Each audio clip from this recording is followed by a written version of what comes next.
It's 7:34 here, Big 550 KTRS. It seems like every week or so, Senator Blunt comes in and picks up his mail, and he stops by again today. Good morning, Senator Blunt. Hey, good morning. How are you this morning, McGraw? We are doing well. Lots of things to get to, but first, Todd Akin is making some noise, tells the St. Louis Post-Dispatch that you are a RINO, Republican in name only. I was wondering if you had a chance to see his comments and if you would make a comment in response to his comments.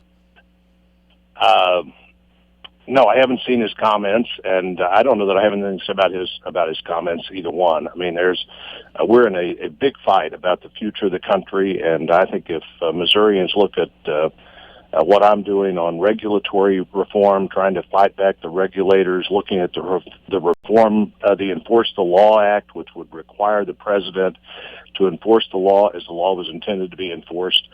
I think I'm fine with the Republican Party. More importantly, I think I'm fine with the people I work for, the people of the state of Missouri, and they're conservative, and I'm conservative, but they also want to find solutions, and I do too. Have you had a chance to talk with him in any recent months since the campaign? No, I haven't. And it sounds like you aren't going to be talking anytime soon.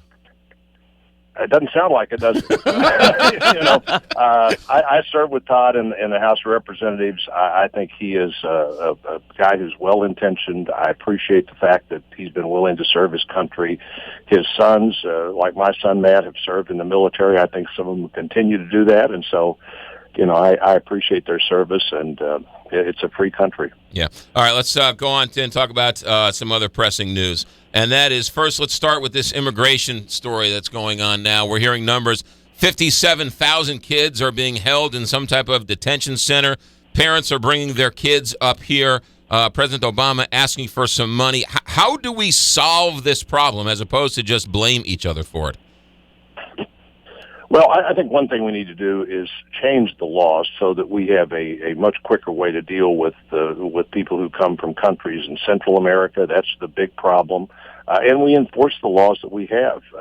I saw a very helpful chart on this the other day that showed that after the 2008 law passed, it said that people from Mexico and Canada immediately returned back. Immediately dealt with and turned back, and people from other countries had to have a hearing. And that didn't really change the immigration pattern in the country much at all. But after 2011, when the president said, no matter what the law said, we weren't going to send people back who got here before they were 18, or at least that was the way his comment was widely interpreted, then it's 2012 where this number changes from about less than 10,000 a year to this year they're anticipating 90,000. When the president believes that he can write the law, he doesn't write the law, he can ignore the law, he can try with regulation to do things that the law should not allow the president to do, that creates a problem. And we've created a problem that's really created real danger for children coming up through Mexico from Central America.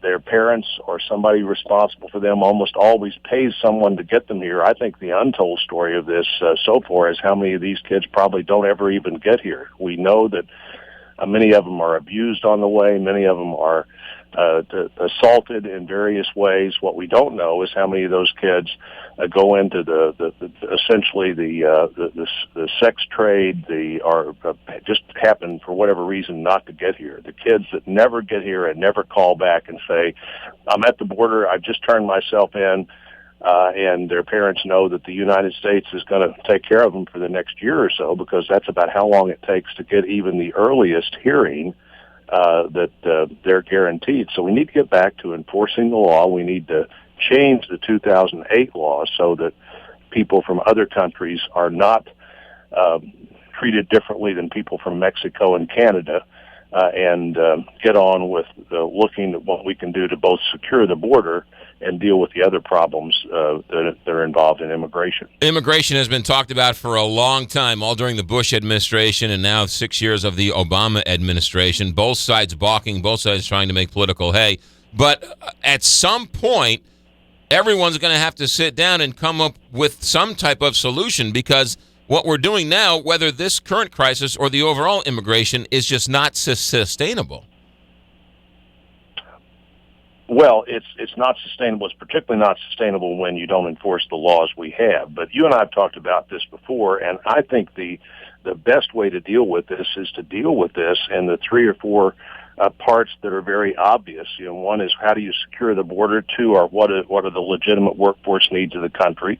And three would be what do you do with people who came illegally or stayed illegally? And about half the people who aren't legally here came legally, and then they just stayed beyond the time they were supposed to. So it's not all going to be solved at the border itself. Some of it has to be solved at the workplace.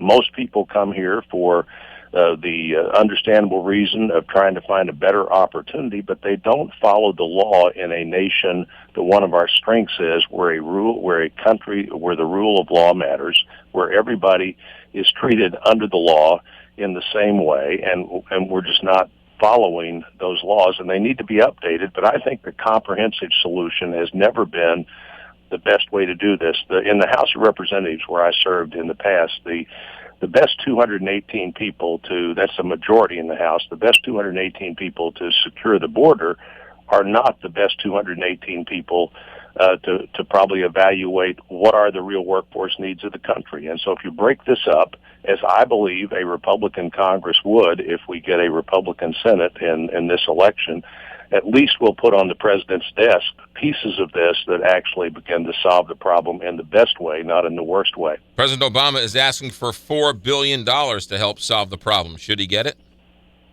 No, there's no real plan and no request in that tied with that to change the law. There is a bipartisan proposal out there right now that the Congressman Cuellar, a Democrat from Texas, has with Senator Cornyn. I'm going to be looking closely at that.